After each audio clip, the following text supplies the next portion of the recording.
जय श्री कृष्णा। आज जानकारी लेकर आए हैं इस विषय पे कि किस आयु की कन्याओं को कन्या भोजन में बुलाना चाहिए, किन कन्याओं को कन्या पूजन में मान्यता रहती है कि उनको पूजने से आपको पूर्ण लाभ मिलता है। लाभ तो आपको सभी कन्याओं को सम्मान देने में या पूजने में मिलता है, लेकिन उत्तम जो आयु होती है कन्याओं की वो क्या होती है, ये आज हम आपको बताने जा रहे हैं। तो देखिए, कन्या पूजन जो होता है वो 2 वर्ष से लेकर 10 वर्ष की आयु की जो उम्र होती है कन्याओं की वो उत्तम माना जाता है।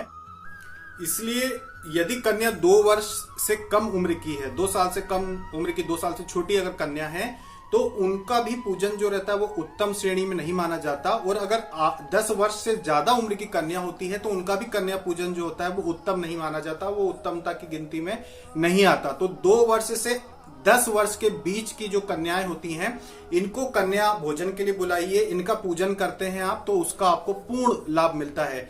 आप ज्यादा उम्र की कन्याओं को बुलाते हैं तो बुला सकते हैं, भोजन करा सकते हैं, वो जो पुण्य होता है वो एक अलग पुण्य की श्रेणी में आता है।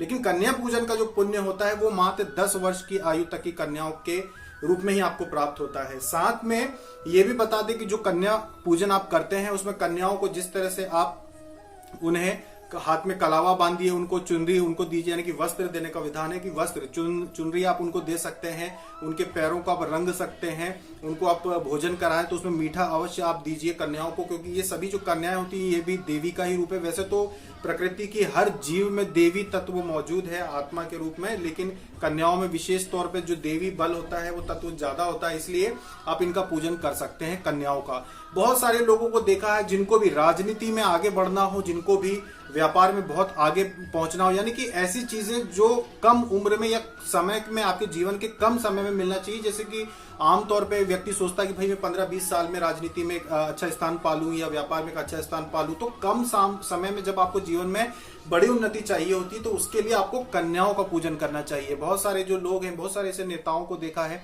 जो राजनीति के क्षेत्र में, उनको हमने देखा कि वो उम्र दराज महिलाओं को, बहनों को तीर्थ यात्रा पे लेकर जाते हैं, उनको यहाँ वहां पूजन में ले जाते हैं, यज्ञों में ले जाते हैं, जगह जगह ले जाते हैं।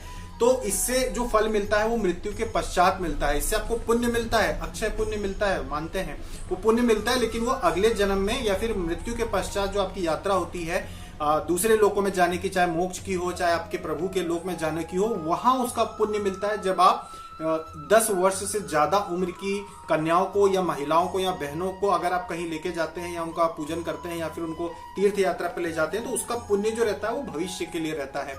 लेकिन अगर आपको वास्तविक इसी जीवन में पुत्र की कामना हो, यश, कीर्ति, धन, वैभव, सुख या राजनीति में आपको उन्नति की कामना हो, अगर ऐसी जो कामना हो जो आपको इसी जीवन में चाहिए, जो कम समय में आपको मिले, तो इसके लिए कन्या पूजन करना आवश्यक होता है। कन्याओं की सेवा करना, कन्याओं की पूजा करना आवश्यक होता है। और उनकी उम्र होती है 2 वर्ष से लेकर 10 वर्ष के बीच की कन्याओं को उत्तम माना जाता है। 10 वर्ष के ऊपर की कन्या का भी आप कर सकते हैं पूजन, वो ठीक है पुण्य कमाने के लिए, लेकिन उसका फल आपको जो रहता है वो बाद में मिलता है, जैसा कि अभी हमने आपको बताया। तो ये कारण होता है कि कन्याओं की जो उम्र होती है वो बहुत ही महत्व रखती है, 2 वर्ष से 10 वर्ष। इसके अलावा कन्याओं को जो नाक और कान आप छिदवाते हैं, इस बात का ध्यान रखना कि 10 वर्ष से कम आयु में आवश्यकता नहीं है उनके नाक कान छिदवाने की। अब 10 वर्ष की जब हो जाती है कन्या, उसके बाद आप नाक कान छिदवाएं तो वो उत्तम माना जाता है। उससे पहले छिदवाने की आवश्यकता नहीं होती। देखा हमने बहुत सारे लोगों को 3-3, 4-4 साल की, 5-5 साल की छोटी कन्याओं की कान नाक छिदवा देते हैं। ऐसा नहीं करना चाहिए। जो कन्या 10 वर्ष से कम उम्र की, जिस कन्या के कान नाक नहीं छिदे होते हैं, उसको कन्या भोजन कराने का या फिर उसका पूजन करने का या उसको वस्त्र दान देने का, उसको वस्त्र चढ़ाने का, भोजन कराने का अक्षय पुण्य प्राप्त होता है। यानी कि तत्काल, त्वरित, जो कहते हैं ना, त्वरित लाभ मिलता है आपको, उसको जल्द से जल्द परिणाम मिलता है। तो ऐसी कन्या जिसके नाक कान न छिदे हुए हो और 10 वर्ष से कम आयु हो, ऐसी कन्या का पूजन करने का त्वरित जल्द से जल्द आपको लाभ मिलता है और उत्तम में भी उत्तम, अति उत्तम माना जाता है। इसीलिए जिनके भी घर कन्या का जन्म होता है उनके नाक कान छिदवाने की जल्दबाजी नहीं करना चाहिए। हाँ, बाकी आपके राज्य के अनुसार, अगर आपके जो कुल में, आपके परिवार में अगर कोई प्रथा हो कि जल्दी छिदवाने की कोई प्रथा हो तो आप अपना सकते हैं। लेकिन हम आपको पुराण की बात बता रहे हैं कि हमारे पुराणों में ये बात कही गई है कि 10 वर्ष से कम आयु की जो कन्या होती है उसमें कान नाक छिदवाना आवश्यक नहीं है, वो उत्तम कन्या मानी जाती है। और 10 वर्ष के बाद अगर आप छिदवाते हैं तो सही है, अच्छी बात है।